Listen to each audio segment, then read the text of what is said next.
Aftermaths of the April 15 vote of no confidence, Vonc.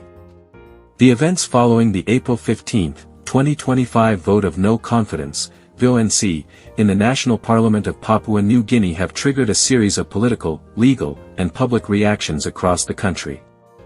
Here are the key aftermaths. 1. Legal challenge expected.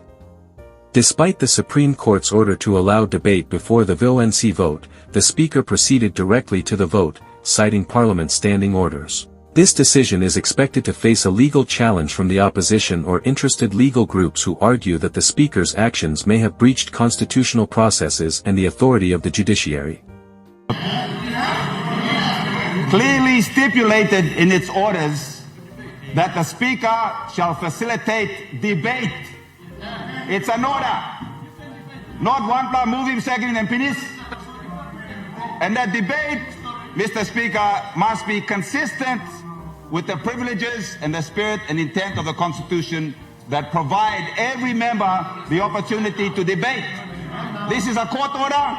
If you entertain this motion or question be put, then there will be contempt proceedings. And by contempt proceedings, you will make history. You will make history in this country. Mr. Speaker, I'm in a finish the point of order. You will make history in the UNA clerk by front of the court. Now address this the contempt proceedings, whether you gave effect to the Constitution. 2. Opposition response. The opposition, disappointed by the outcome, 16 votes versus 91, is regrouping to assess its next steps. Some members have indicated they will seek legal redress, while others may use the platform to campaign more aggressively for political reform and accountability within parliamentary procedures. 3. Questions of parliamentary procedure. The controversy surrounding the ignored court directive has raised serious questions about the balance of power between the judiciary and the legislature. Critics say the event sets a dangerous precedent where parliamentary rules may override court orders, threatening the democratic principle of checks and balances. 4. Public and civil society reaction. Public response has been mixed. Supporters of Prime Minister Marape have celebrated his strong backing in Parliament, while civil society groups, churches, and legal watchdogs have expressed concern over what they call a disregard for due process. Calls for civic awareness, legal reform, and transparency have grown louder. 5. Strengthening of Marape's leadership. Despite the turmoil, the vote reaffirmed James Marape's political dominance. With 91 MPs standing behind him, his leadership within Parliament has been solidified for the time being. This result could lead to greater stability in government, although critics warn that unresolved legal and political issues could still pose a threat. 6. Spotlight on Speaker's authority. The Speaker of Parliament has come under scrutiny for the decision to override the Supreme Court order. While some argue he was within his rights under standing orders, others view the move as a challenge to the rule of law. This may prompt future reviews or amendments to the parliamentary standing orders. 7. Regional and international attention. Regional observers and international partners are watching closely. Any ongoing instability or perceived constitutional breaches could affect foreign investment confidence and Papua New Guinea's international standing in terms of governance and democratic practice. Sir Ipadas acknowledges.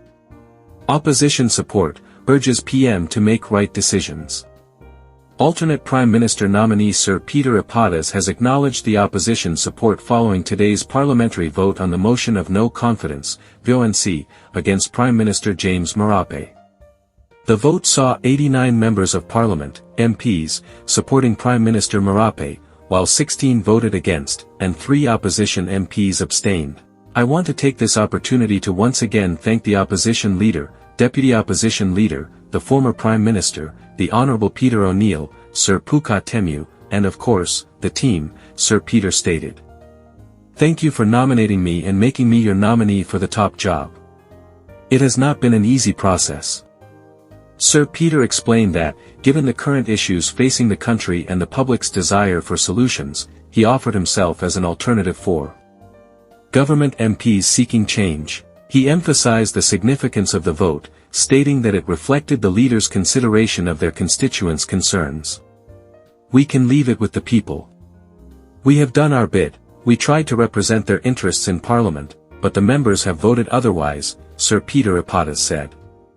Looking ahead, Sir Peter expressed his hope that Prime Minister Marape would now make decisions that benefit the nation. It is not progressing at all. We think it is progressing, but we are not. So let's hope that he will start to make the appropriate decisions, Sir Peter urged. This includes appointing the right people to ministries and reviewing appointments to constitutional offices, many of which are not functioning effectively.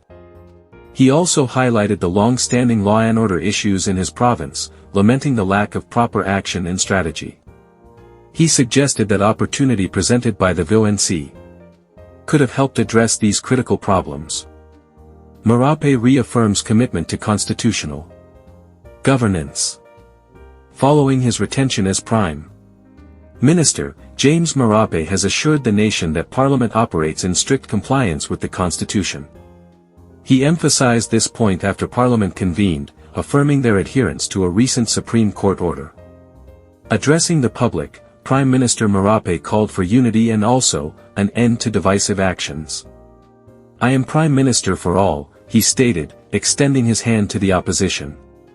And urging them to work together for the betterment of Papua New Guinea. With the country's 50th independence anniversary approaching in the coming months, Marape stressed the urgency of the tasks ahead. There is no time to waste, he declared.